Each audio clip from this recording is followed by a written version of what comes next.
Hello, good morning. Yeah, good Yeah, morning. Good morning. yeah, my name is been a Yeah, while. Been a while. yeah, been a while, long Yeah, time. so finally, transfer window, transfer window is fully heating up. Arsenal, they've unveiled their man, their big man, the man to solve all the problems. So, but from a Chelsea fan perspective, what do you think about Chelsea's transfer window so far? Well, we've good morning, everybody. Yeah, I think the club Chelsea have gone for what they need. Yeah, Mhm. for the past 2 years, Chelsea have been seen as a team that buys anything. Yeah, we just buy anything. But there's a strategy, and I think I like what the club is doing to get exactly what you need to get off Okay, those who are not performing at that level, and then get um, okay, exactly what you need. Yeah. okay.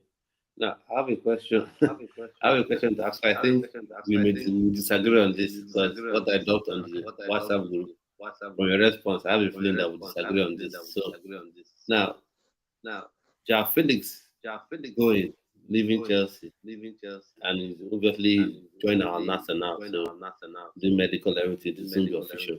So is it a decision you're happy with? Yes, I'm. In fact, I'm happy with any decision that is taken by the club. Now, Joao Felix is a big talent, no doubt. Hmm. The guy broke into the stage when he was very young. In fact, I was talking to somebody yesterday, and I was like, "This guy, wait, Joao Felix is just in 5 years, and Hmm. he has been there forever."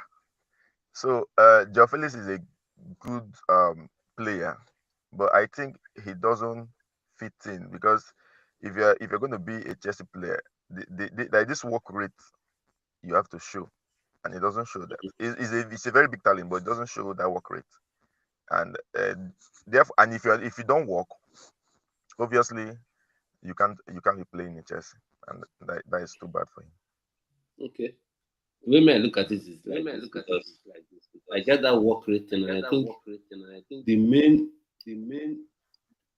the how do I say this now?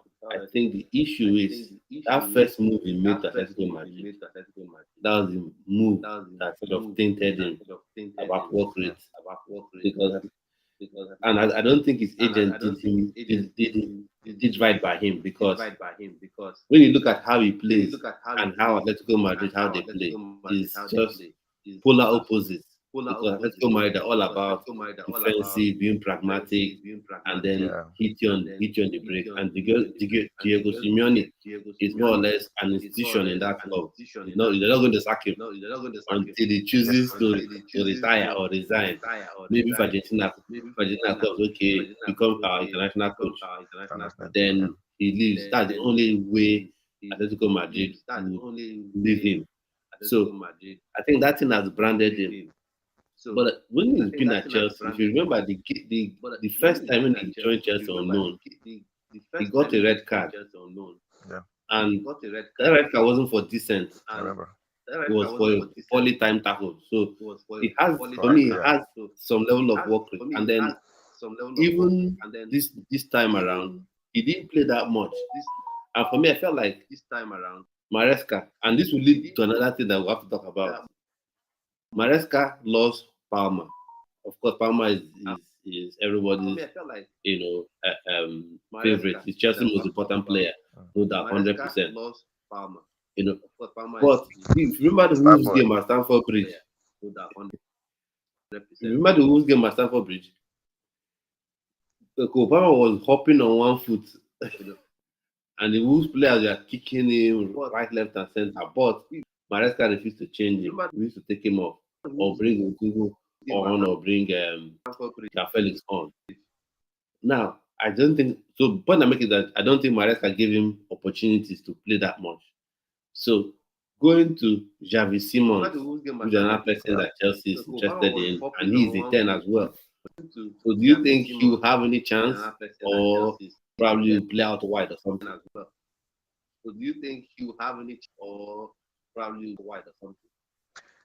Well, about Simmons, I don't think I think Palmer is an untouchable player because every team you have that one that is untouchable. Palmer is that player. So Simmons coming in, and they will have to let Palmer rest sometime. But you can't the game and then Palmer's name is not. I mean, I can come in Yeah, from yeah. the side. They can play a double 10. Yeah, yeah. Yeah, they can play a double 10. So tweak his formation a lot of times. This I think it's all left for the coach to decide on who to play or how to play. But Palmer for me untouchable.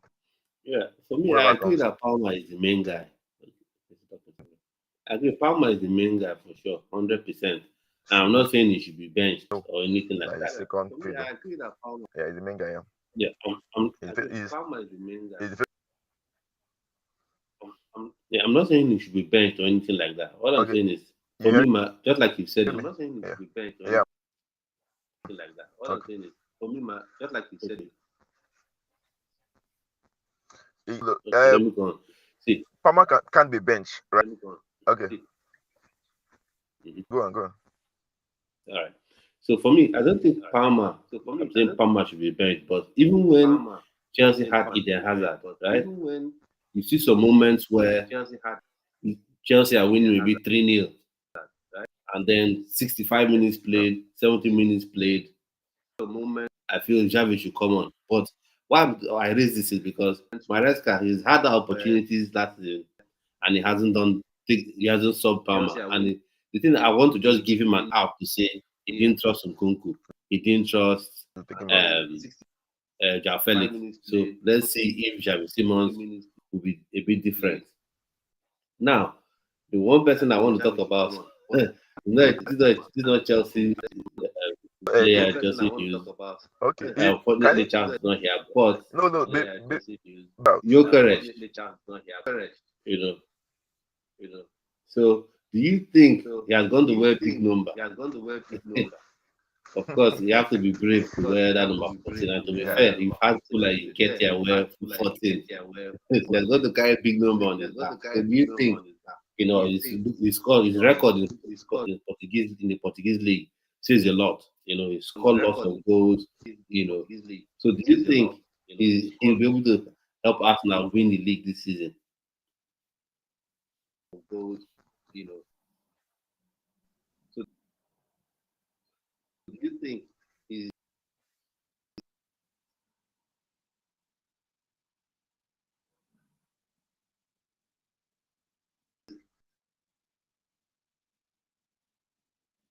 think your free your video is freezing.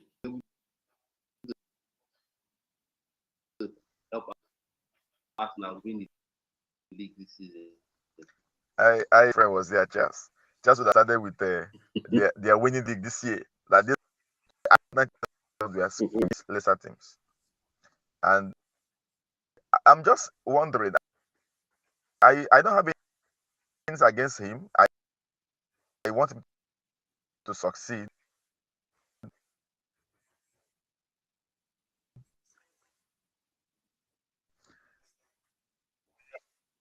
but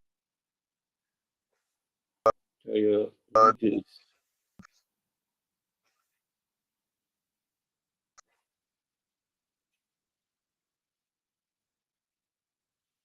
so your video is freezing.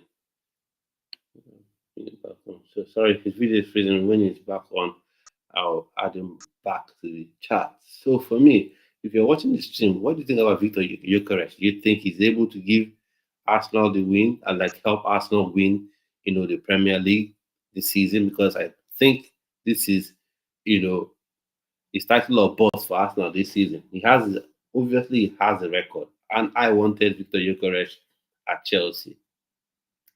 Obviously, but he's gone to Arsenal, Chelsea already now have Joao Felix, have Liam Delap, Nkunku. Nicolas Jackson is still in the building. So, if you're in the chat, let me know what do you think about Victor Gyokeres. Finally, he has been unveiled, by Arsenal. So, do you think that now Arsenal have to win the league? In fact, if you're an Arsenal fan watching, I want to ask this question: what would be your opinion of Arteta if this coming season ends with Arsenal in second, third, fourth, you know, and therefore haven't won the league? Would you still want him to be at the job, or you want him out of the club? Now, on the face of it, I don't see why Viktor Gyokeres wouldn't be a success at Arsenal. You know, his record is there, and people are trying to say, "Oh, Premier League, the Premier League is not going to do well. The Premier League is not going to shine. It's not going to get that space." But we forget that the Premier League has changed. I'll say maybe 10 years ago, 15 years ago, you used to have the likes of Stoke City. You used to have the likes of, Stoke City. Even longer than that, you used to have the likes of Bolton, Blackburn. Teams that would sit back, be tough, hard to beat. Make life difficult for you. But now, they of course, more recently had Bolton. But now, I'm sorry, you have Blackburn. Sorry, I said Blackburn. You had Burnley under Shondai. But now, every club, even the club that gains promotion today, okay, I don't we'll add it back to it now. Even the club that gains promotion today, let me take this up. Okay, I'm back. All right. So even the club that gains promotion today, because I'm talking about Victor Gyokeres, because for me, I say I don't see why he should struggle at Arsenal. People like to say, Premier League, you won't get that space because most of his goals are goals on the counter or goals on transition. Yeah. People say he will struggle, he wouldn't have the space, to score those goals on the counter. But for me, I think the Premier League has changed. I don't know what you think. Premier League has changed before. Your Boltons, your Blackburns, even recently Burnley, right? They will make life difficult for you, tough to beat, Yeah, four defensive banks win of people. four, life will be difficult for you. Even if you win them, or you have body aches the next day.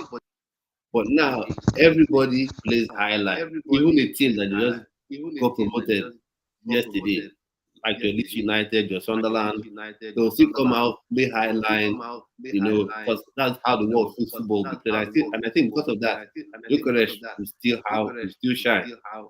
So that's one side. But one question I want to ask you, Charles is not here again, so for Arsenal fans in the chat, you can answer that. But I want to ask you this question: if this season ends, this 2025-2026 season, it ends with Arsenal in third or fourth or second, and maybe Man City, or Liverpool or Chelsea wins the league. Do you think Arteta should still remain in his job? Or Liverpool or Chelsea wins the league. Do you think Arteta should still remain in his job? Very tough one. If the season ends and Arsenal doesn't win the league, Arsenal.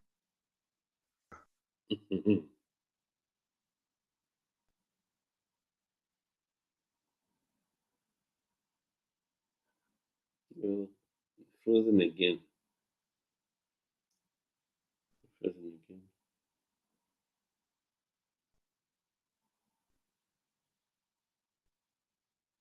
So I think he's having internet issues, and once he's back, I will add him back. So, what do you think in the chat? If Arsenal doesn't win the league this season, because they've gone all out, brought Madueke back up for Saka, they've got Zubimendi, Zubi, the guy to control the midfield. They've got Bucharest now, the 50 plus goals a season striker. If they don't end up winning this league title, what do you think? For me, I think even some people might say maybe it's 1 point, if it's 1 point difference, 2 point difference, you should still be in the job. Some might say if it's a 10 point difference, if it's a 15 point difference, then you should go. For me, I think it doesn't matter. whether it is 1 point, whether it is goal difference, I think he should go. Because if you remember, when they were supposedly, Arsenal was supposedly competing with Man City, all their fans were going on about, oh, this Man City side, 115 charges, Pep Guardiola, best coach in the world, Man City are stacked, they keep buying players, like Arsenal were not buying players, you know, that was their excuse. And what they were even saying was, the moment Pep Guardiola leaves Man City, Arsenal will dominate. Arsenal will dominate the league. The moment Guardiola leaves, Tunga Man City coach, Arsenal will come in and dominate. So Man City had a drop last season, and then Arne Slot in his first season comes in, wins the league title. Comes in and wins the league title.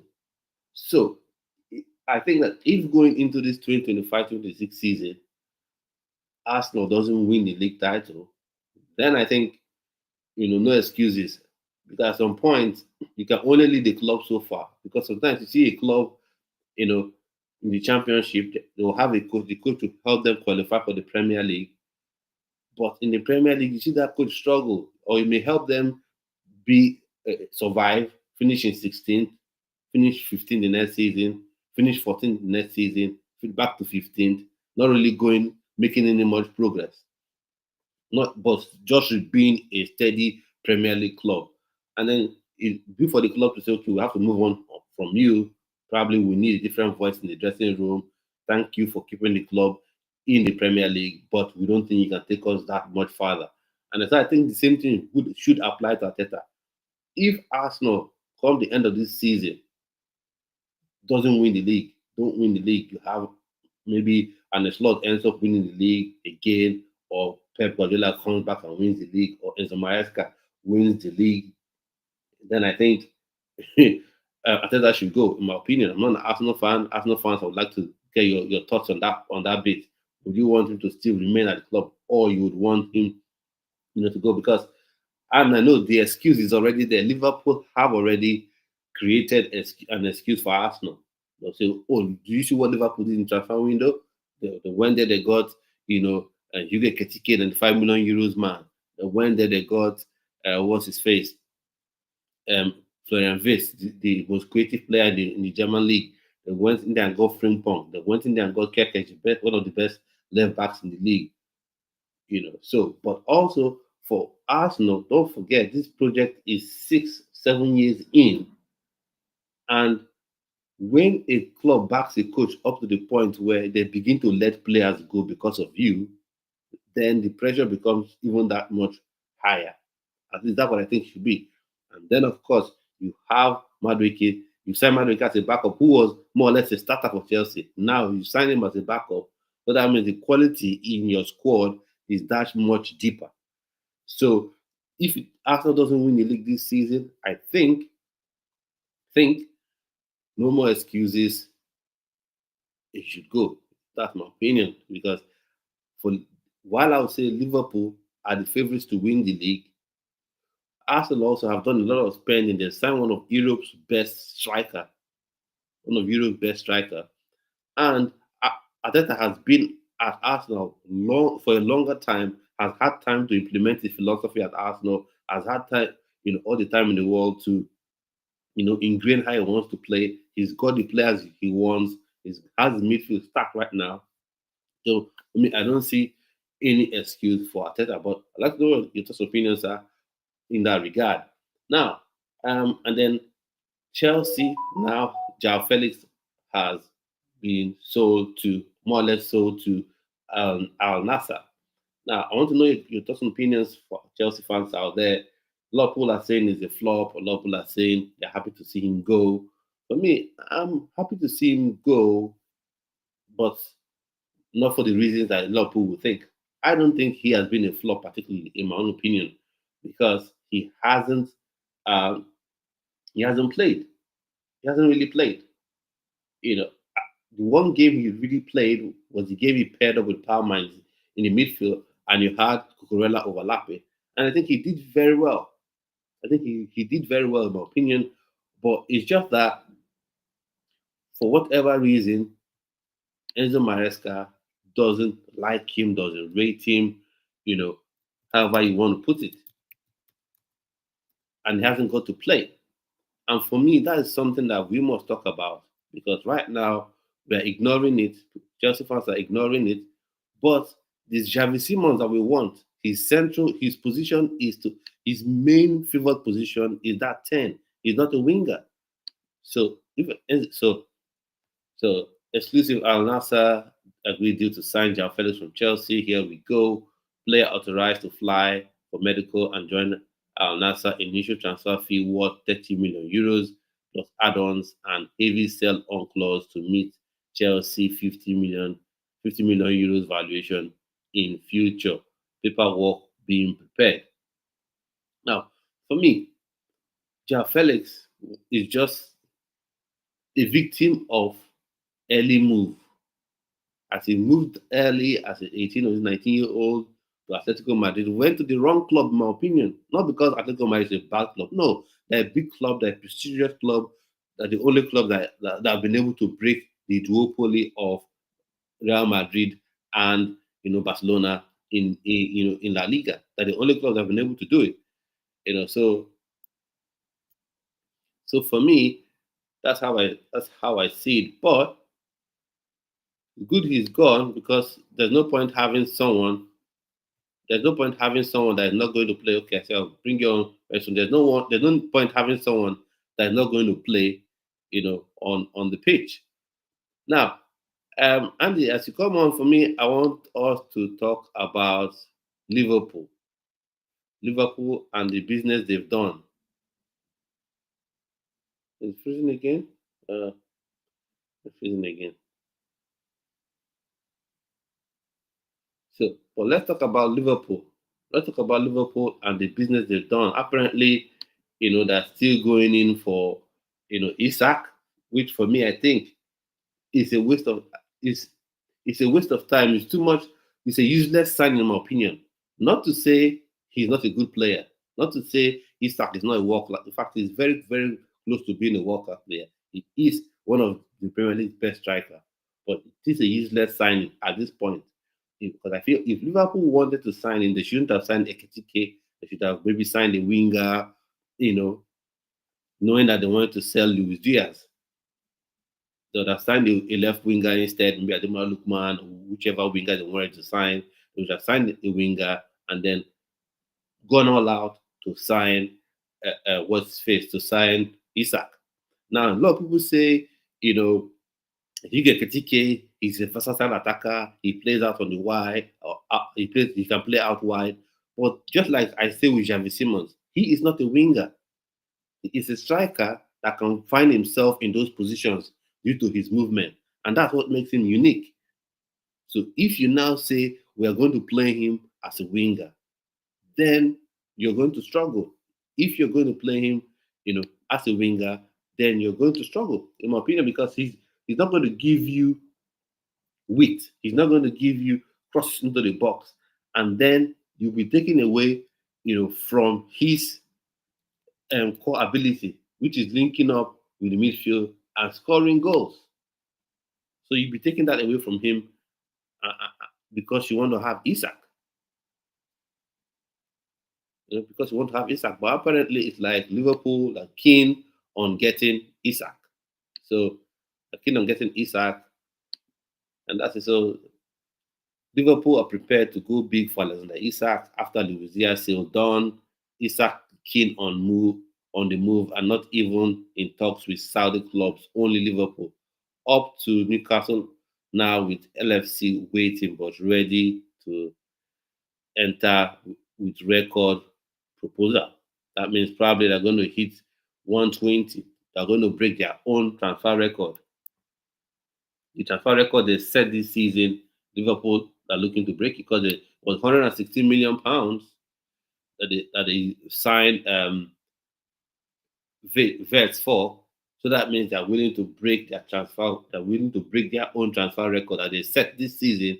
They already broke British transfer record with that 160 million pounds, for vets. So they're going again, probably going to be 120. And I think that's what Newcastle United have set.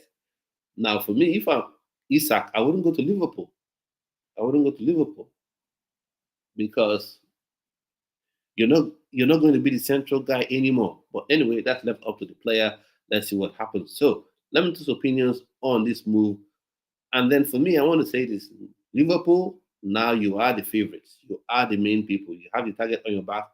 If anyone doubted that Liverpool were the favorites, this transfer will confirm it, will rubber stamp it that they are favorites going into the season. So they must win the league. They are Arsenal. I know this may seem strange. They for different reasons. Due to the spending Liverpool have spent this season, they must win the league. This transfer window, they must win the league. If they don't win the league for me, it is a disastrous season. Absolute disaster. Absolute disaster in my opinion, because you are stacked. Absolutely stacked. Salah is a threat on his own. You kept Van Dijk, you know, Konate is still there, and then you've gone on to add Hugo Ketike, one of the most promising forwards in Europe. You've gone on to add, Florian Wirtz. You've gone on to add Frimpong, one of the most exciting right backs in the world. You've gone to sign Kekej, the best left back, one of the best left back in the league. So Liverpool, you start. So you must win the league. If you don't win the league, then that's a disaster. And the only saving grace I think Arne Slot would have is that he's won the league already. He just won it. So that I think has would give him a lot of equity in the bank. But I still think it would be a very, very disappointing season for Liverpool if they don't win the league, in my opinion. And then for Arsenal, Ateta, you've been at the club for going on 7 years now, and this has been a project. You know, this has been a project you've been going on 7 years right now, and you've gotten a very prolific striker, one of the best strikers in Europe, in Viktor Gyokeres. You have him in your squad, so you must win the league. No excuses anymore. Because Arsenal fans used to say, even those that are sort of anti-Ateta used to say, we create lots of chances, but no striker to convert, no striker to finish. No one to take those chances. No one to take the chances. Well, now you've got the striker. You've got the striker in the building, and you must take your chances now, in my opinion. You must win the league because for me, if Liverpool does, if Liverpool does a repeat and they win the league title again, then it's an issue for me. It's an issue for me from an Arsenal perspective. I think Arteta should have to go. If my club, Enzo Maresca, comes on to win the league, then I think it is an issue for Arteta. That means he has to go, in my opinion. But I'm an Arsenal fan, so uh, that's left for Arsenal fans to decide if they want him to still be at the club. But for me, I just feel from the outside looking in, you have you have everything you want, so you should be winning the league now. Should be winning the league. So you see, Liverpool have signed Luis Diaz and now joined Bayern. A good move for him, I think. I think at some point you just have to try something new. So good move for him, and I think this transfer would help Liverpool fund, their bid for Isak, which I think is a pointless signing at this point. He's the pointless signing. I said the same thing when Chelsea was signing Joao Felix. Now, for those that know me, watch my videos, I rate Joao Felix. But at the start of last season, Chelsea needed a striker. And rather than sign Samuel Morugian or Victor Osimhen, whichever striker, they went on and signed Joao Felix. Technically a gifted player, but wasn't the profile that the club needed, wasn't the profile that the team needed at that time. So for me, going on to sign Isak when you have an Ekitike, yeah, it doesn't make sense to me. Maybe they'll go with two strikers. Let's see. Maybe we want to go with a 4-4-2. And then that would be nice because you have two strikers that can be dynamic. So if you go with the 4-4-2, it probably, it could work. But let's see, if that indeed happens. So now, Chelsea fans, moving on to Chelsea fans, what are your expectations of the season, given the business that Chelsea have done so far? There's talk of Xavi Simons.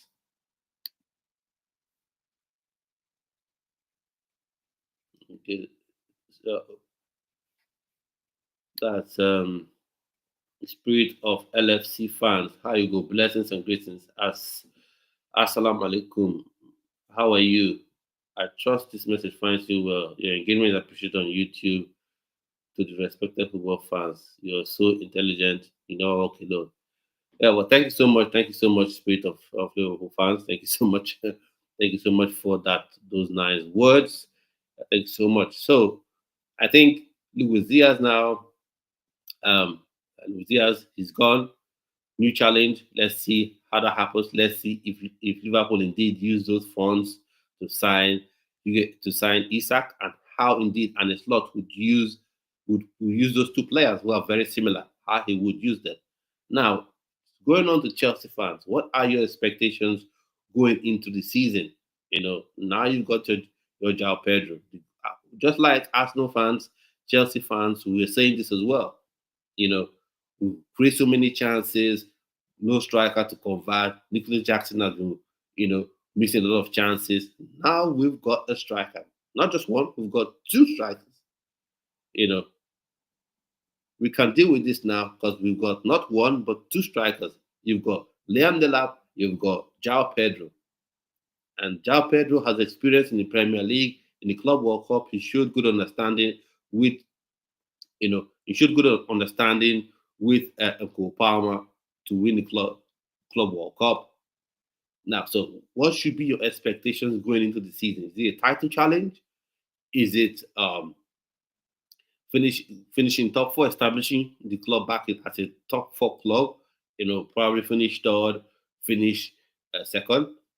For me, I wouldn't say Chelsea should be in the title challenge this season, but what I want is Chelsea should be the best of the rest this season, the best of the rest. While you say Liverpool are the main people, okay, fair enough. While you say, Arsenal will probably be there or thereabouts, and then Man City as well. From third or from fourth downwards, Chelsea should be the absolute best team. That's what I want. No excuses. No excuse with the business that has been done. Chelsea should be the absolute best team.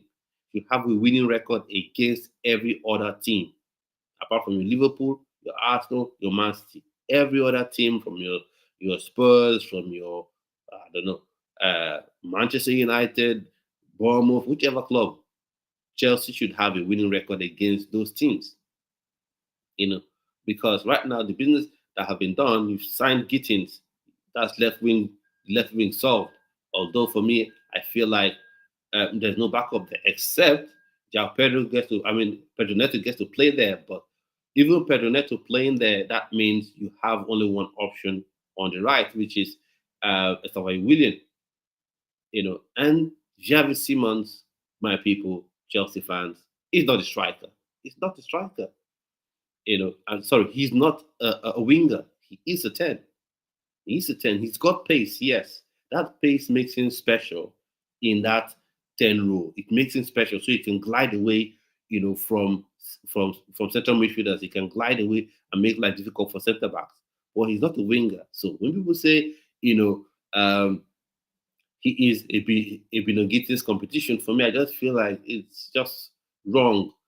And I think there are people who just want to buy into certain narrative. When they say, oh, he's Binogitin's competition. No, he's not. And when we talk about Cole Palmer, when I talk about Cole Palmer, I'm not saying bench Cole Palmer. No, nobody will say that. No one in their right mind, and definitely no Chelsea fan in their right mind will say bench Cole Palmer. You never do that. You can never say that. But sometimes he needs help. And last season, Enzo Maresca, for whatever reason, refused to give him that rest. He refused to play Joao Felix. He refused to play Nkunku. So for me, I've given him an excuse for last season. I'll say, okay, maybe you didn't trust Nkunku, you didn't trust Joao Felix. Fair dues, But now you have a Xavi Simons, hopefully, joining the club. That means that's someone you should trust. And that is, sometimes you can go with 2 10s. Going with 2 10s is not a new thing. It's something that's been in football. Sometimes you can go with 2 10s. And sometimes when Cole Palmer is injured or having a rough game, 20 minutes to go, you should have a Xavi Simons come on. especially given that you have a lot of competitions that are serious now. A lot of people were saying the Conference League wasn't that serious, da da da da. Now you're in the Champions League. Now you are in the Champions League. You are in the big boys' room right now. So you are in the Champions League. You can't afford to play any team B. It must always be your top team. So that means something would have to give. That means something would have to give, in my opinion. You know, so that means some games in the Premier League. Let's say you have a Champions League game on a Wednesday. That then means on the Sunday, if you play on a Sunday, that means um, Xavi Simons should maybe start in that Champions League game. I'm starting the Premier League game. So something would have to give. So I wonder what you think about all that. You think Xavi Simons is a 10 for starters? Your expectations of Chelsea going into next season? Is it title challenge you see? Is it title challenge you see? Is it finishing in the top four? So thoughts and opinions on that. I would like to know what you think about that. For me, I say I want Chelsea to be the best of the rest, to have a winning record against every other team.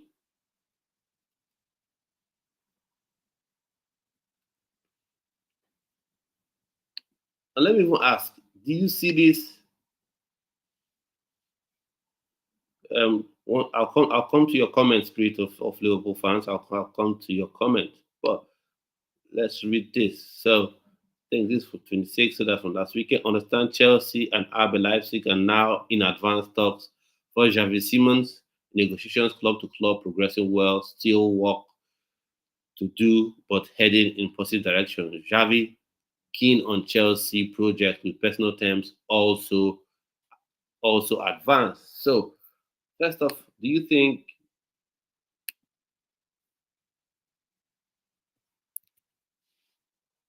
Xavi Simons is someone that Chelsea needs first off? And what do you think is his best position? What do you think is his absolute best position? For me, I see him as a 10. I see him as a 10, not as a winger. If he plays as a winger in the Premier League, he will struggle. 100% he will struggle. He will struggle. So let's look at what Spirit of Liverpool fans have said. Liverpool need to sell Simicas, Martin, Elliot Ramsey, Williams, Endo, Basitic, Doak, Chiesa, Nunes, Diaz. Of course, Nunes is going to go to Bayern, so 65.5 million pounds. Yeah, Liverpool need to sell. They need to sell players for sure. But for me, I think the Isak thing right now is just power play, just to show that we can. That's what Liverpool are doing right now with Isak. I think it's just showing we can. We've signed Ekitike from that was a Newcastle United target. We want to show you that we can. We're going to sign Isak as well from you. So a lot of people are being disrespectful to Newcastle United. Oh, know the pecking order, know the ranking of things.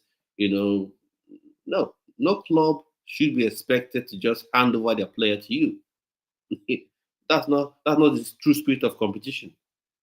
No club should be expected to let their player just walk into Liverpool. Let their star player just walk into Manchester United. Let their star player just walk into Chelsea. No. In the spirit of competition, every club has the right to hold on to their best players. Now, if you meet their transfer demands, that's fine. You meet the transfer demands and you sign the player. That's fine. For me, I feel Liverpool need the other areas that you should be looking at rather than Isak. But then again, for me, I also, from a football fan's perspective, I would like to see what Arne Slot does with Hugo Ketike and Isak. If and when Isak is signed, so he's going to do a 4-4-2, or Ketike is going to be some weird striker winger hybrid. Because definitely you're not going to leave a 95 million euros player on the bench. You're just not going to do that. The board won't let you do that. So, spirit of Liverpool fans, I want to ask you this question, Liverpool fan, on here. What are your expectations, going into the season for Arne Slot? I've said it from a Chelsea fan's perspective. I've said it from a fan of the Premier League perspective, which is it is title or bust. If you don't win the league title this season, that's a disappointing season for me. It will be an absolutely disappointing, disastrous season with all the buyings, with all the development, with all this, with how stacked Liverpool is at this point. Not winning the league title this season will be disappointing for me if I was a Liverpool fan, but definitely not. So, what do you think, Liverpool fans? What do you think? What are your expectations going into the season? Of course, so for top four, it's a foregone conclusion. You should have that sewn up anyway. So you're not. That's not even up for discussion. Top four guaranteed. Keep it to one side. So you winning the league title this season, or your expectations? Let me know you win the season. You win the season. And now there's one thing I want to talk about. It's not exactly transfer news, but some people have been talking about, Arsenal youngster that people have been rating, talking so much about Max Dallman. I think he is now. Don't get me wrong. I think Max Dallman is a very, very good player for his age. How old is he? 15, 16ish, whatever. 15, I think. I think for his age and his place of the stage of development, he is very, very good, very, very decent. But can we pipe down a bit? Just take it down a notch. He's not a Messi rebirth. He's not the Messi reincarnate or something like that. No, he's not. I think he's a very, very good young player. He's 15 and he has a lot of time to develop and come good and get into his own to be his own player. But at 15, I think people are forcing it a little bit, just a little bit. People are forcing it, like he's Lamal already or like he's Messi already. No, I think he's a very good player and can get to be a very, very top player or an elite level player. But can we pipe it down a little? And for Arsenal fans, I want to ask you, do you think he will make his debut this season? Let me know. Let me know. Maybe by January, I think he gets to be 16 in January. Let's see if he makes his debut. And let's see if people criticize Arteta again, just like they criticized, Ethan, just like they criticized him when he gave Ethan Waneri his debut at a young age as well. And then speaking about that, Arsenal fans, I don't think I've got an answer to this question, which is your expectation for your club going into this season. Because he now has his players, Arteta has his players, now he's got the striker, because that was an excuse. Because the striker thing was a bit strange for me, looking from the outside in, was a bit strange to me because on one hand, it was what the anti-Arteta people would use to beat him with, the stick they used to beat him with, and the pro-Arteta people, that's what they used to give him an excuse. That's what they used to give him an out. So the anti-Arteta people would say, oh, he keeps playing Kai Havertz as a striker. He refuses to sign a striker. So how does he want to win the league when you keep playing Havertz out of position? You keep playing Havertz there as a striker and persisting with him there. He should go. Doesn't know what he's doing. The pro Arteta people were all about, the club have refused to help him sign a striker. He's having to make do with Havertz. So how do you expect him to win the league? He's not going to go on the pitch and score those goals himself. Now you've got Viktor Gyokeres in the building. What are your expectations going into season? What will be a successful season for you? Definitely, it's not finishing top four. I don't want to say finishing top four is or would be a successful season. I don't think anyone should say that. Yeah, I don't think anyone should say that because top four should be a given. I think expectation should be you should win the league title, in my opinion. That's what I think Arsenal fans should be expecting of Arteta. 7 years deep into this project, should be winning the season, should be winning the league title, especially given the excuse you guys used to give. Well, not excuse. How you used to puff your chest out when you were, competing with Man City. You used to say, "Oh, Man City are a juggernaut." But once Pep leaves, we will be the people. Once Pep leaves, we will not just win a league title, dominate the league. So Arsenal fans, you have to win the league, and the slot just came straight from the Dutch league that some people like to call Farmers League. Not me. People like to call the Dutch league Farmers League. People like to call the French League, Farmers League. Now you've got someone straight off that supposed Farmers League come into the Premier League, win the Premier League, and then Arteta, well, who is now 7 years into this project, fell off the cliff. So let's see. So spirit of LFC fans, the Liverpool need to strengthen in every area, like centre back, defensive midfield, and striker. Eketike, Akbo, Dan, Salah can play in winger position. Okay, let me see. Because one thing I want to point out to people is they like pointing out to the fact that Eketike finds himself out wide a lot to think that he can play as a winger. I don't think so, and I'll tell you why.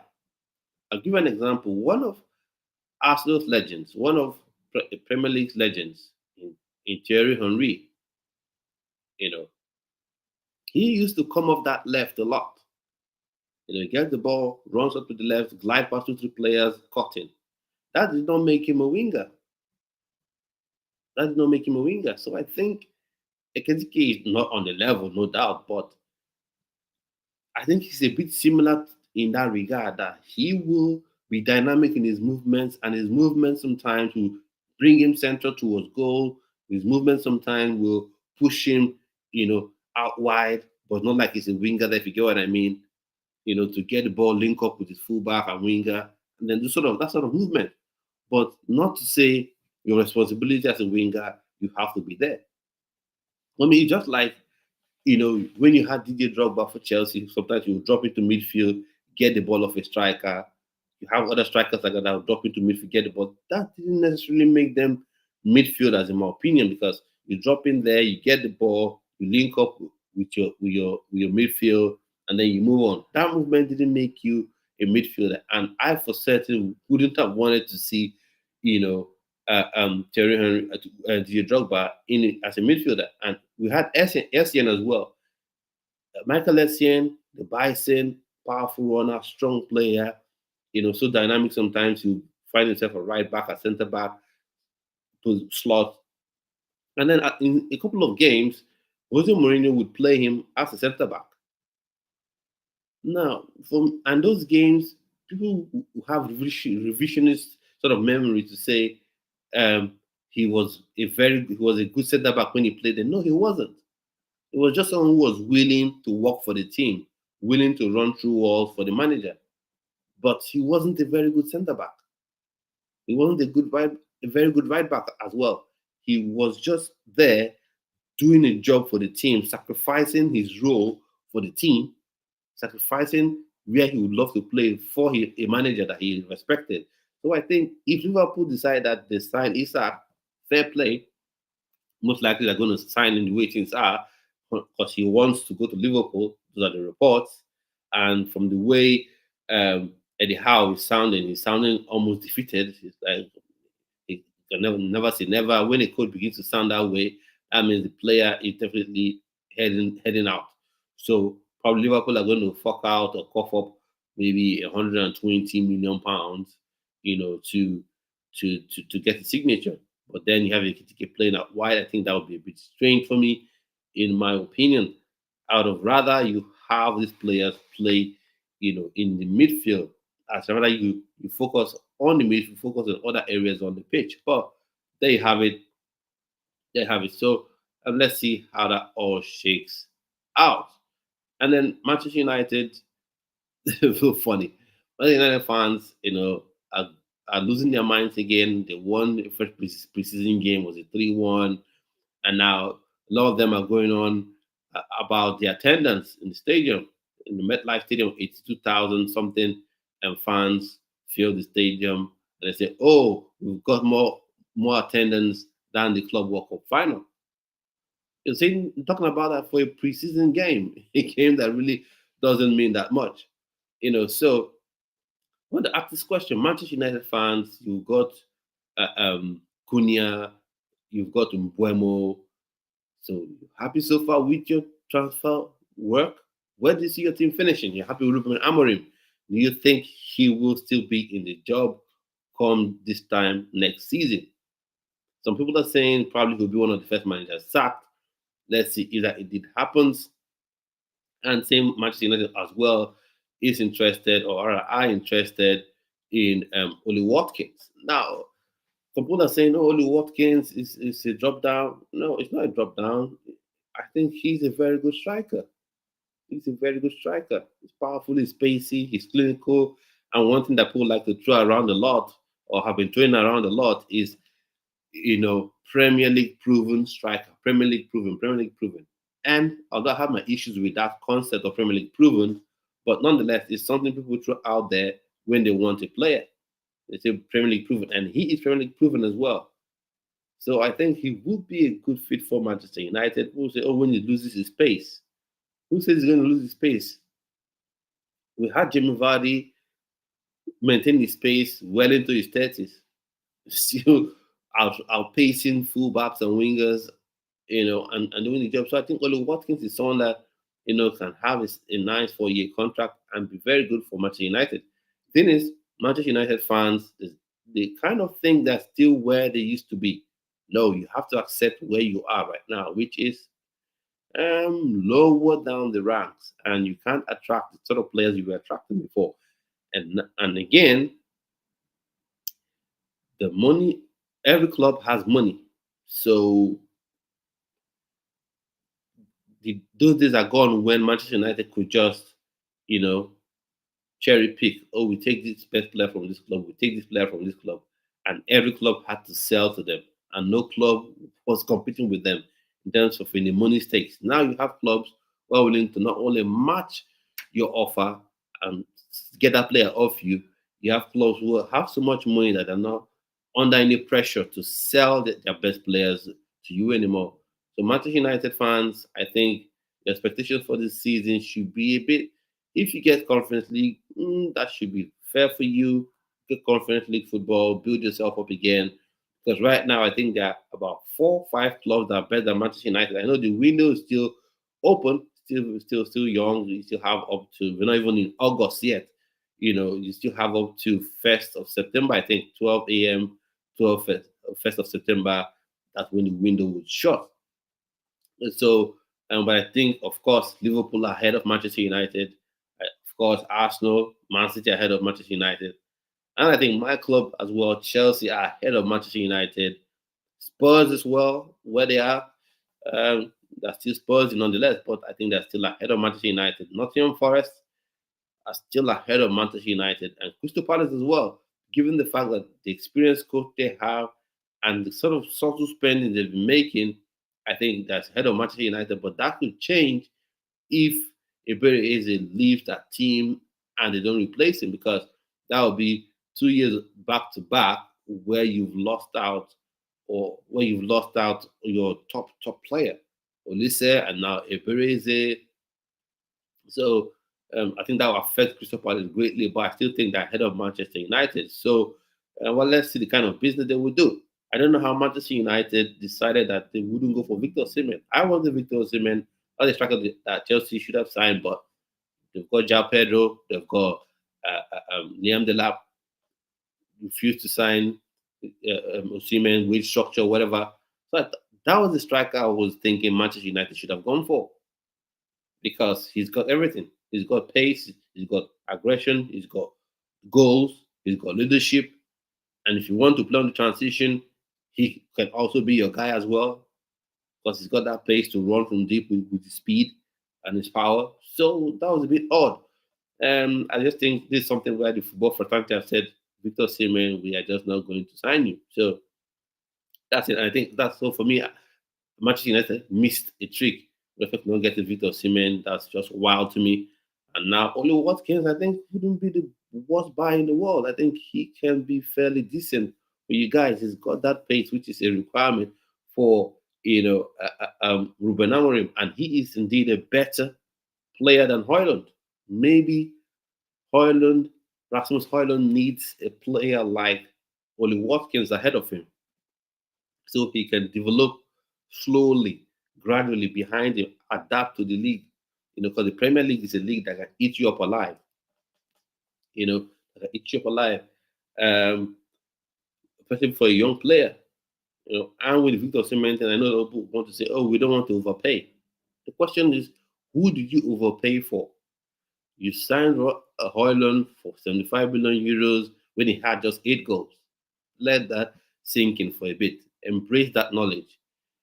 You signed him 75 million euros. He had just scored 8 goals. Now, Osimhen, on the other hand, 26 goals. And this past season, there's 7 goals in all competition, I think. There's 7 goal contributions in all competitions. So that is a player that could come immediately and change your team instantly with his mentality, his win mentality. But anyway, not going for him. Only Watkins. I think. Let's see how that shakes down. And then I want to speak on something. This Spurs a bit of obviously I don't really care too much about Spurs, but this has happened again. It's almost like deja vu. Same thing happened to Chelsea where interested in a player from a Premier League club. In that case, it was Crystal Palace. Interested in Michael Olise. There was a release clause. Chelsea made the release clause, and then there was this talk of, oh, there's a way you should have made the release. Not even there was a way you should have made the release clause. The main issue was Chelsea found out about the release clause in an illegal manner, which was odd to me. Like, how do you mean illegal manner? The whole point of a release clause is it is public, it is clear, it is known to people who are interested, that this is the amount you pay if you want to get the player. This is the amount you pay if you don't want to discuss, negotiate with the club as to finances and all. And once you trigger a release clause, the club should be like, okay, discuss personal terms with the player because that's what's in the contract. That's what the contract with the club. But now we haven't seen of it was discovered illegally. And that's the same thing that Nottingham Forest did as well. It was discovered illegally. How? It's meant to be known. If people don't know about it, people don't have to inform you that they want to find out about release clause. The only thing they can maybe inform a club is we want to trigger the release clause, which is 60 million, this, that. And I think there was something more. There's something more to it because if you didn't want them to trigger the release clause in the first instance, when they approach you about triggering the release clause, you could have easily said no. Now, I'm all for clubs. When you have a player under contract, you can control where the player goes, not where the player goes. You can control if the player leaves you or not because he's under contract. You can value your player and say we have £100 million buyout clause. That's your valuation. That's left for you. If anybody can pay it, fine, they pay it. But for people to trigger a clause and you say they discovered the clause illegally, it's just odd. It's just odd to me, in my opinion. So now, Chelsea fans, if you're here, I want to ask you what do you think about Joao Felix leaving? Going to disappointed, happy, elated? What do you think about his leaving Chelsea? What do you think about his time at Chelsea? Now, do you think the fact that he didn't get game time would reflect in any way on Xavi Simons? Because Simons plays in a similar role, in that 10 role, and he and Palmer will either have to play together or there has to be a solution. And then we'll talk about Gerard Hato as well. Chelsea's linked to him. He's close. He's been close for a while now. You think that's a good buy for me? And then some people talking about Chelsea should go for Isak. For me, that would be a pointless signing as well because you've got 2 strikers. No, you've got 3 strikers because Nicholas Jackson is on the team. He's still on the team. So it would be pointless going to sign a fourth striker, who's a world class, at least, no, I wouldn't say world class, but an elite level striker, one of the best in the Premier League. So it would be odd because when you sign him, he would have to play. And Newcastle United have set their figure, which is the reports are £120 million. So you have to meet that figure and get a player. If I was Newcastle United, this is what I would do. Liverpool, you want Alexander Isak? Okay. You're going to give us £130 million and Rio Ngumo Ugu Moha. You're going to give us Ugu Moha plus 120 million pounds. That's what I'll do. That's what I'll do. If I was in Newcastle United, I would say 130 million pounds plus Rio Ugu Moha. You know, that would be what I'll demand for because he is an exciting youngster and I think he's ready to go now, but I don't think he'll get opportunity to play. Because when you have Hugo Ekitike there, you have Isak there, you know, probably another winger will be signed. I don't think Rio would get the opportunity to play for Liverpool. So if I'm Newcastle United, I'm going all in. You've turned Isak's head, he wants to leave, there you go. But you must sweat. You're going to pay 130 million and Rio Ugumoha. That's what you pay. If I was in Newcastle, if I was in Newcastle United board or whatever, that's what I would request. You know, so and I think Liverpool will go for it. I think they would go for it if you do that indeed. So and then Liverpool fans, back to you. Thoughts and expectations for this season. What is a successful season for Liverpool? You know, Man City fans, what is the expectations for you this season? You know, if you win the league title, if you don't win the league title, would that be a disappointing season for you? Would you feel like Pep has lost a step? I know that may seem a bit crazy to say to put out there. Would you think Pep has indeed lost a step if if he doesn't win the league this season? You know, expectations. And what do you think about Ryan Cherky? Because he's a player that I really like and rate. I've never seen anyone like him since Eden Hazard, and that's high praise because I rate Eden Hazard so highly, even more so than any Chelsea fan would rate him because I was a fan of Eden Hazard since his Lille days. So I see a bit of Eden Hazard in Ryan Cherky. But the question is, do you think Pep Guardiola would allow Ryan Cherky to be that maverick, to have that free roll where you get the ball, you're able to run at people through that middle, or he would have him more control where you pass side to side, you pass to this person, and just maintain possession in a controlled fashion. I think if you do that, you're going to hate Sheikh. Sheikh has already said it that football a lot of times right now, football doesn't look pretty. Football is now being played like robots. Footballers now play like robots.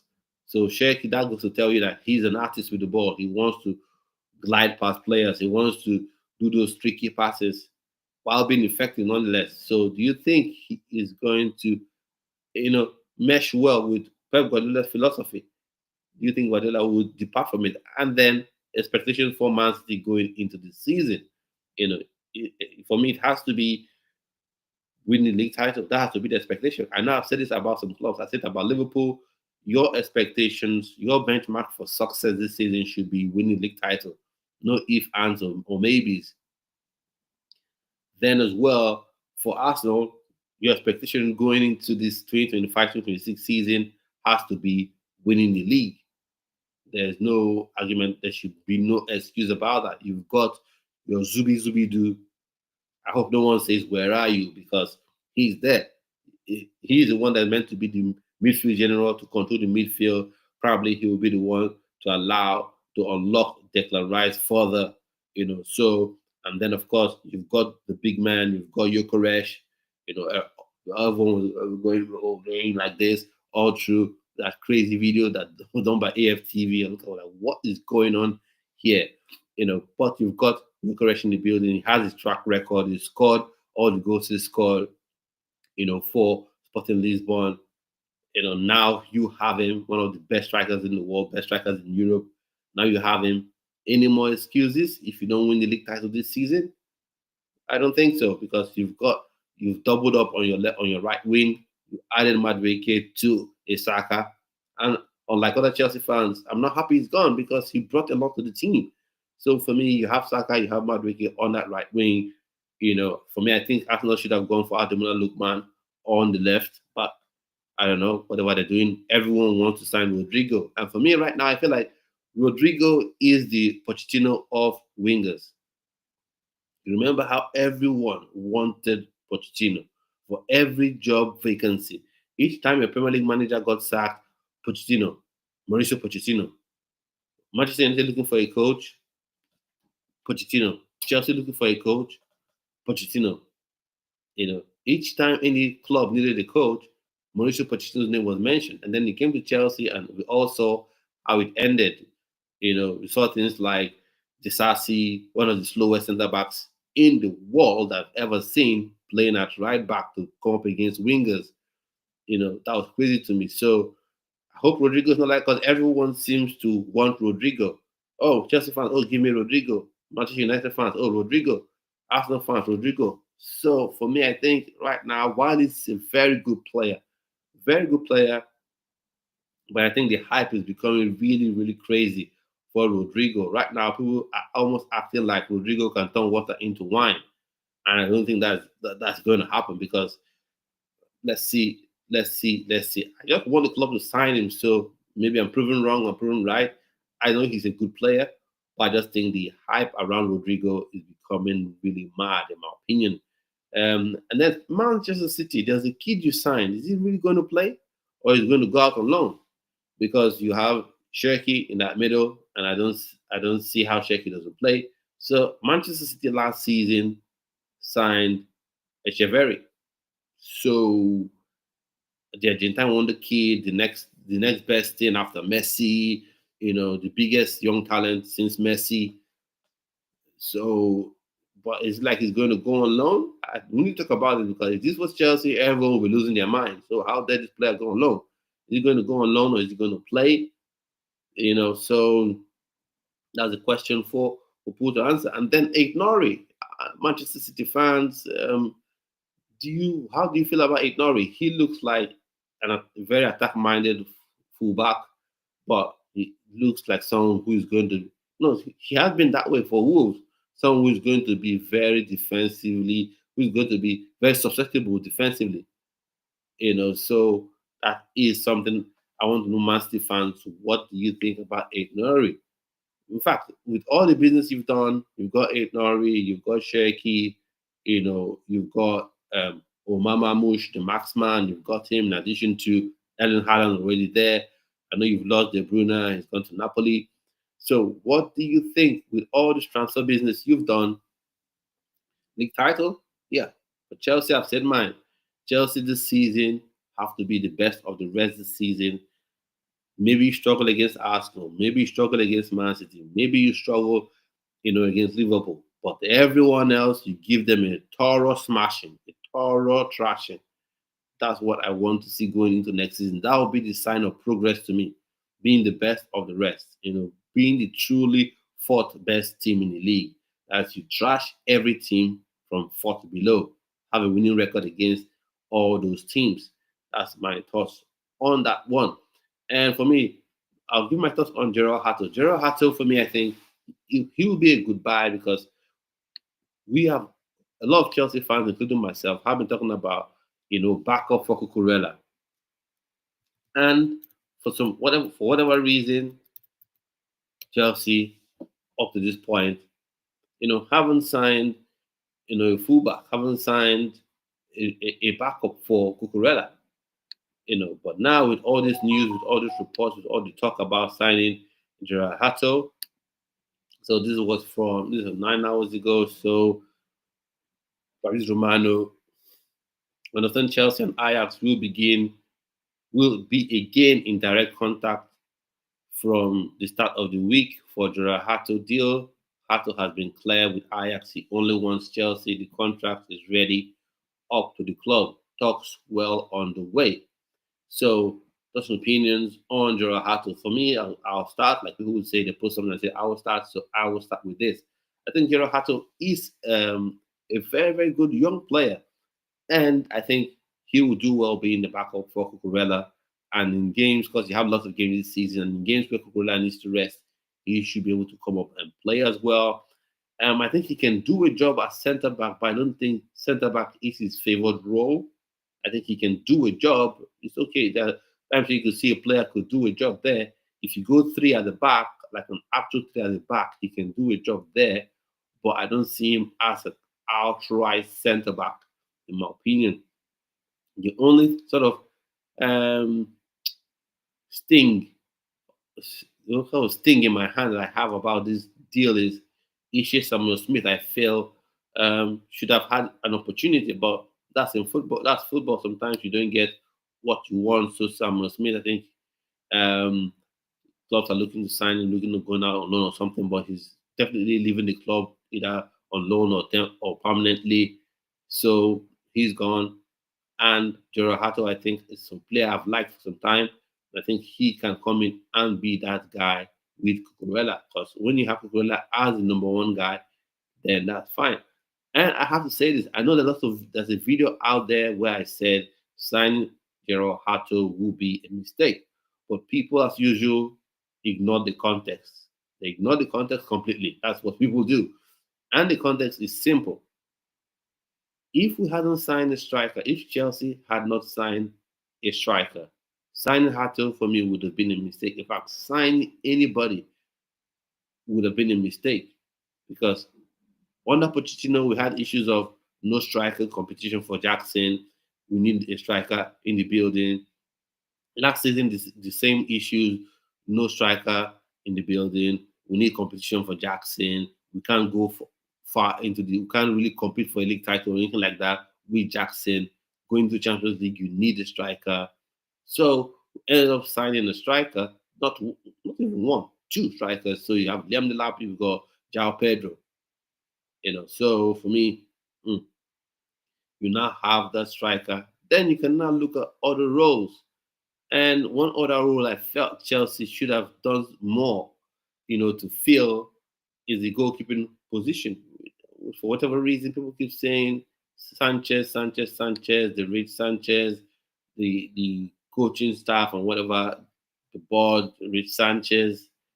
I'm like, how do you rate Sanchez? How do you rate Sanchez? For me, I don't quite understand that. So I don't quite understand that. So I don't quite understand that sort of thing. But let's say the window is still young. Probably they'll go for a goalkeeper. There were talks of Donnarumma. For me, I don't see how you sign Donnarumma because one, he is an old school goalkeeper because he doesn't really play from the back that much, apart from thumping the ball forward, and usually he lays the ball off for a centre back or a defender in PSG, to come into the box and play the ball back from there. And Enzo Maresca has shown goalkeeper, he must be Zidane at the back. Robert Sanchez hasn't been quite that, but that's what he expects of his goalkeeper. So you're signing him and he can play from the back. And then it will be mad if he's signed because he's well above the supposed wage structure. He earns well above north of 240, 50,000 already. So if he demands for an increase, so you're talking 270 to 80.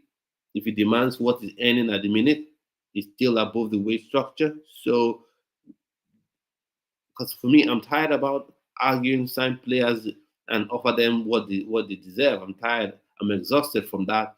So I'm not going to worry myself. I just don't think the club will be willing to do that. So they prefer to sign players they can offer, £60,000, and that would be a lot for the player, and sign the player to maybe a 10-year deal or 7-year deal, and then add some incentives where maybe you qualify for Champions League, you win Champions League, you go far in the Champions League, you get XYZ, bonus, you finish second or something, you get XYZ bonus, goal scoring bonuses, and things like that. So I'll just go on the slide break and I'll be back in a minute.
Now I'm back. Thanks for waiting. So Newcastle United have entered into negotiations with Benjamin Sesko's agent. The club and the players' camp are in talks, despite other reports.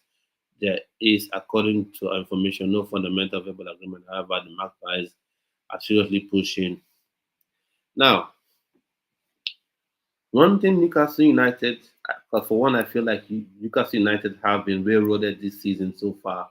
But one thing Newcastle United should learn is that in the transfer window, you sleep, you snooze, you lose. You sleep, you sleep. You sleep, you sleep off. So if you want Sesko, stop beating about the bush, stop dragging it out, stop go out there, pay the money, get him in the building. Because you should have gotten Buemo, you played around, Manchester United got in the mix, they signed him. You should have got James Trafford. You played around, you mocked about, Man City came in, they signed him. So in the transfer window, with clubs having with rich clubs everywhere, at least having a lot of money, you don't wait around. If someone is your main target, you go out and you get it. Get a commitment from the player. Get a commitment from the club. Get it done. Because right now, the transfer window, the transfer window is gradually, it's just started, it's just heating up. But before you know it, it's done, and your end of August not signing any player. There's a wizard thing you're talking about. Brentford have decided to dig their hands in the ground, dig their heels in, and have refused to let him go. Though Newcastle United made their valuation. Now, for me, Newcastle United, I would say the solution to your problem is maybe you don't look at the Premier League. Maybe you don't look at those obvious targets. Maybe the likes of Sesko. Sesko you should be able to get, but maybe you look at the likes of Tolu Arokodare, Nigerian striker at Ghent. Maybe you look at Nuadedi Sternberg, Nigerian Belgian as well. It's a winger, got pace, got trickery, got ability.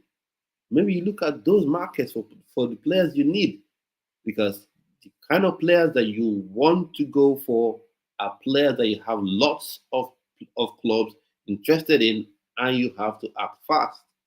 You have to act fast to get these players, to get the player in the building. But Sesko, they'll talk about Manchester United being interested in getting Sesko.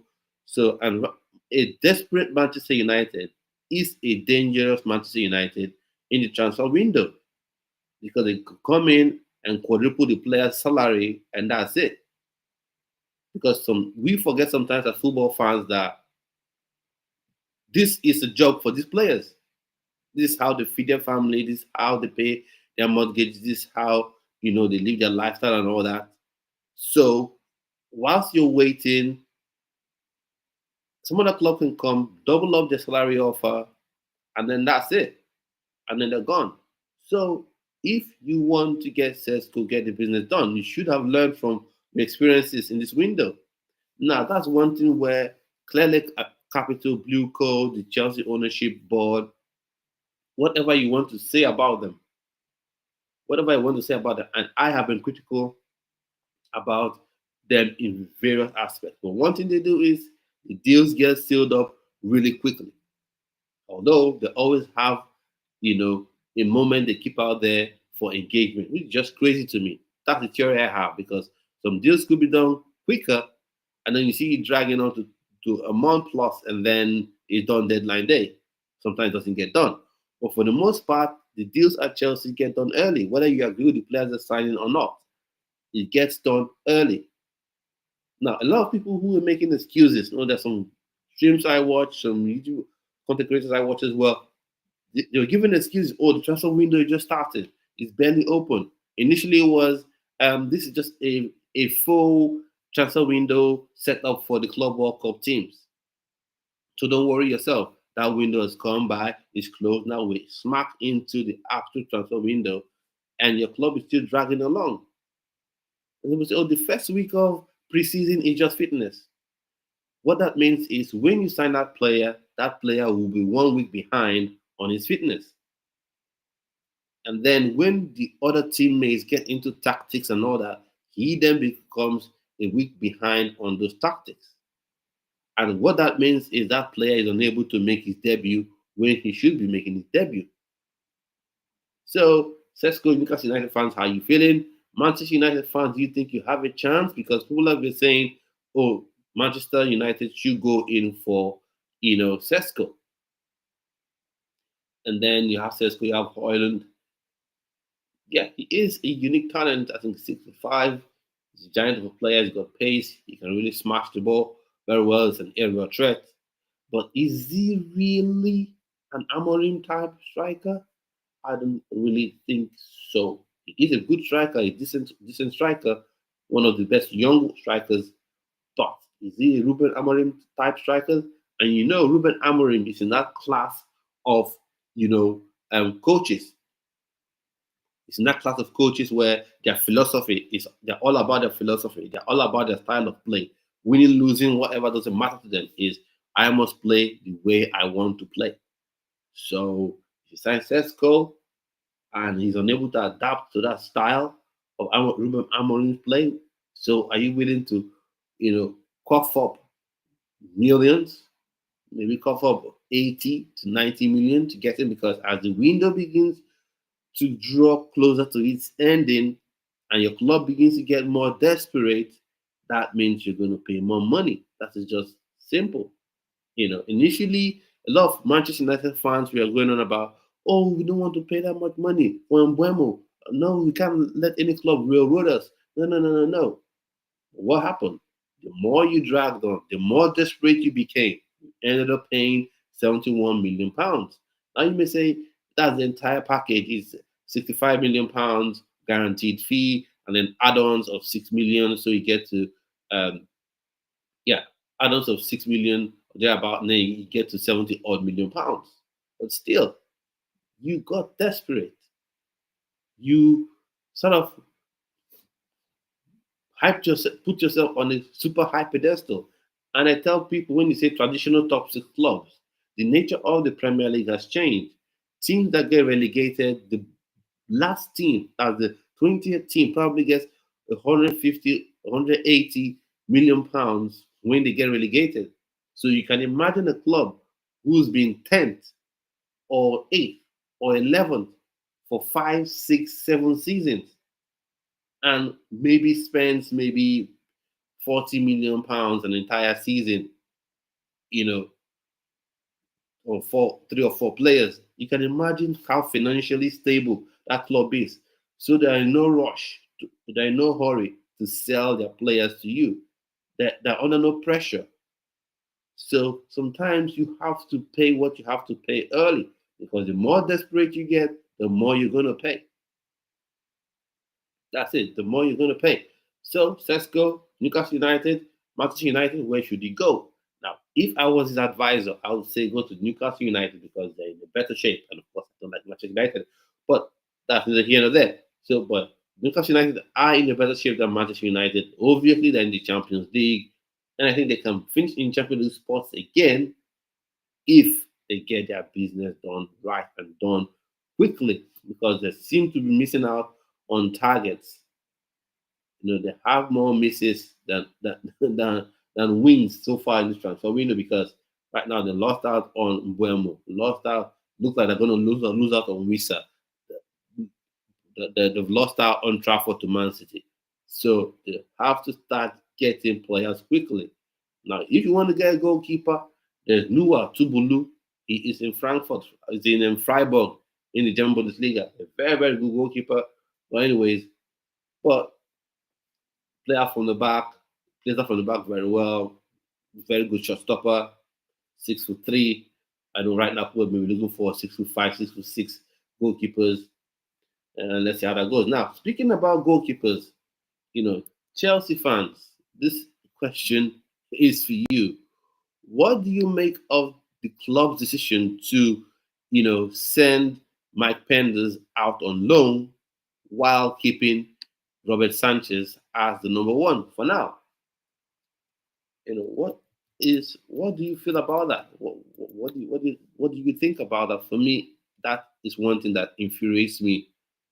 It really does infuriate me right now because you can't give me any reason why Robert Sanchez is Chelsea's number one, and you're letting go a top prospect. Now, in the Roman era, the whole thing was you never gave youth a chance. You never believe in young players. But Thibaut Courtois, was it 20 or 21? I think 20, when he was given the opportunity to come in. And people say, oh, there's a big difference between 21 and 19. I said, okay, fair point. But he had a goalkeeper that I still think right now is better than Robert Sanchez, and that's Peter Cech. He had Peter Cech, but the club still believes that, okay, it's time to get in Thibaut Courtois. And I felt for me that this was the time to get in Mike Penders. If you're not going to get a top class goalkeeper, you should have gotten Mike Penders in. He's 19 going on 20. He's 6'7". He already plays in a system where he plays that from the back. So for me, he should have been playing. He should have been in this team right now. But they're still holding on to Robert Sanchez, who isn't that great of a goalkeeper. And Sanchez, he will have his moments. Don't get me wrong. Sanchez will have his moments. He will have some games where he will be like it's a fusion between Buffon, Van der Sar, and Peter Cech, all in their prime. He will have moments when he's that way. But in a lot of games, in a lot of important games, he will come up with dumb moments where he's going to cost Chelsea a goal, he's going to cost Chelsea penalties. And can Chelsea seriously say we can compete in the Premier League with Robert Sanchez? Now, you must believe that Liam Delap, Joao Pedro, yes, Nicholas Jackson, Xavi Simons if he's signed, Cole Palmer already there, of course, top level player. You must believe that the amount of goals they will create and score will be enough, to sort of overshadow the massive crack that is Robert Sanchez. That you must go into every game wanting and believing that you will score 3 goals. Because you can't go into any game thinking, yeah, we'll go 1-0 and we're going to, hold this game out, dominate the game in possession, and go out 1-0 winners, 2-1 winners. You can't do that because Robert Sanchez can always do something, always. And people say he plays that from the back. That is why Enzo Maresca picked him over Petrovic. But have you seen Robert Sanchez with the ball at his feet? He looks very shaky. Club World Cup, he was able to. I think that's the best way. Once the ball comes, let's it go. I think probably that's an instruction from Enzo Maresca. Fair play. The ball comes to you, whip. You whip it, over the top. But for the most part, when you're playing against a Brentford, you're playing against, you're playing against a Brentford, you're playing against Leeds United, Sunderland. Is he really going to be able to do that? Because he's going to be put under serious pressure. Again, I have my doubts Robert Sanchez. And for me, if the club wasn't thinking of signing a top class goalkeeper, Mike Penders for me should have been the one in the building between the stakes. Because Philip Jorgensen, just no. If he can somehow turn himself to a deep line playmaker, and well, maybe. But as a goalkeeper, Philip Jorgensen, no. Maybe he proved me wrong come the start of the season, but right now, Mike Penders right now, Philip Jorgensen isn't even a competition for Robert Sanchez. I'm sorry to say, and that is very sad. If Robert Sanchez is the best goalkeeper, that is sad. And I think that has been engineered. The fact that Robert Sanchez is the best goalkeeper at Chelsea has been engineered because you could have signed Mike Mignon, you refused to sign him. You got Petrovic that has improved so much, and even before he left for Strasbourg on loan, he was a better goalkeeper than Sanchez. And you let him go on loan, came back hyper improved, you ended up selling him off to Bournemouth. And now Mike Penders sent him out on loan. So the fact that Robert Sanchez is the best goalkeeper in the team is engineered. So can Chelsea really? So, but my friend said Liam Rosinho on the arrival of Mike Pence from Chelsea. He said, I have spoken with him, everything signed. He will join us in Austria on Monday. For me, Mike is one of the most promising young goalkeepers in the world at 19.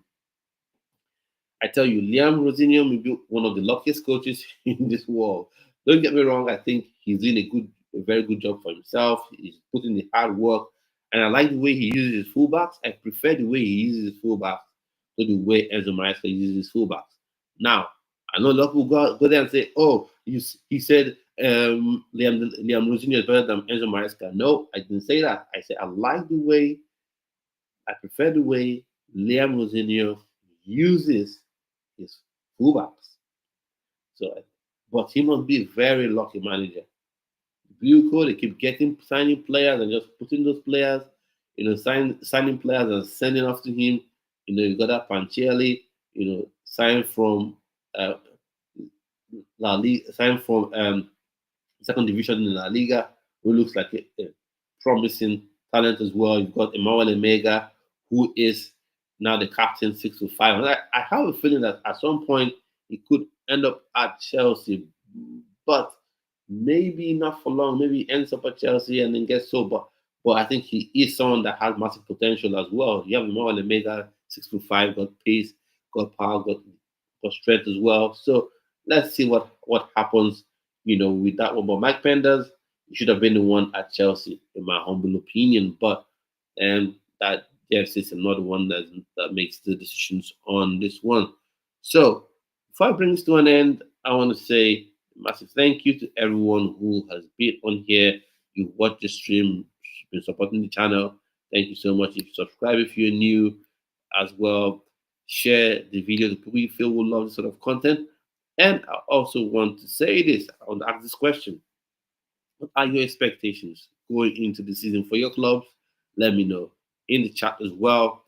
And want to have panels to do post-match reviews of games and pre-match, pre-match discussions, or should I say, previews to matches. If you want to be on those panels, let me know in the chat, and I'll get back to you. So, I want to say massive thank you to everyone who's been up with me because I started the stream really early, at 7, and now we're heading close to 8.